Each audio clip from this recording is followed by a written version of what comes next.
இவங்க இந்த தேதியில பிறந்தவர்கள் இதை செய்தால் அந்த தடை விலகும். ஆனா தொடர்ந்து செய்யணும், இது ரொம்ப இம்பார்ட்டன்ட்.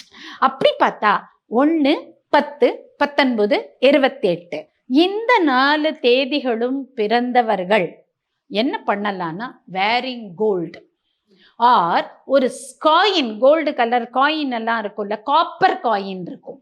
அந்த காயின் அவங்க கையில எடுத்துட்டு போயிட்டே இருக்கலாம். அவங்க கையோட ஒரு காப்பர் காயின் இருக்கணும், இல்ல தங்கம் அணிந்து செல்ல வேண்டும். ஏதாவது ஒரு மோதிரம் இருந்தா கூட போறோம். Wearing gold will help them. Or ஒரு காப்பர் காயின் கையில வச்சுட்டு இருந்தாங்கன்னா அவங்களுக்கு பண வருமானத்துக்கு. ஆனா அந்த காயின் எடுத்து நம்ம பர்சுக்குள்ள வைக்கும் போதோ, இந்த தங்கத்தை போடும் போதோ, இது என்னுடைய பண வருமானத்துக்கு ஹெல்ப் பண்ண போறது அப்படின்னு அது கொஞ்சம் சொல்லிட்டு போட்டுக்கோங்க, வச்சுக்கோங்க. அதை பார்க்குற போதெல்லாம் இது எனக்கு பண வருமானத்துக்கு ஹெல்ப் பண்ணுங்கிற மேனிஃபெஸ்டேஷன், ஆட்டோ சஜஷன் ஒர்க் பண்ணணும்.